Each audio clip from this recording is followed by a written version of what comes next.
Hello বন্ধুরা, ভেলের পুরন চ্যানেলে তোমাদের স্বাগত। আমি আজকে তোমাদের করে দেখাবো বেগুন বাটা, সম্পূর্ণ নিরামিষ। কিভাবে বেগুন বাটা করতে হয় ওটাই তোমাদের আজকে শেয়ার করব।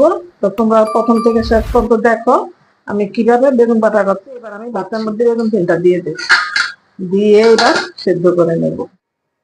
দেখো বেগুনগুলো সিদ্ধ করে আমি ভাতের থেকে নামিয়ে নিয়েছি। দেখো লঙ্কাগুলো ভাজা ভাজা হয়ে গেছে। এই পর্যায়ে আমি দিয়ে দেবো কিছুটা কালো জিরে। মানে এত কম উপকরণ দিয়ে যে এত টেস্টি একটা খাবার হয়, তোমরা না করলে বুঝতে পারবে না, একবার করবে তাহলে বুঝবে কতটা টেস্ট। নামিয়ে নিয়েছি, এবার আমি শিলের মধ্যে বেটে নেব। আগে লঙ্কাগুলো ভালো করে বেটে নিয়ে তারপরে কালো জিরাটা মিশাতে হবে, তারপরে নুন দিতে হবে, তাহলেই বাটাটা খুব ভালো হবে।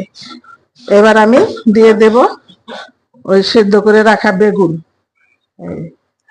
বেগুনগুলো দিয়ে আবার বেটে নেব। আমার রেডি হয়ে গেল এক সম্পূর্ণ নিরামিষ বেগুন বাটা। এত কম উপকরণ দিয়ে যে এত টেস্টি একটা বাটা হয়, তোমরা না করলে বুঝবে না, একবার করবে। আর খেতে তো খুবই ভালো হয়।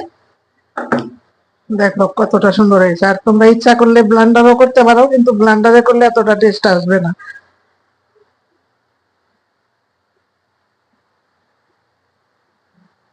সম্পূর্ণ কিন্তু বিনা তেলে আমি বাটা করেছি।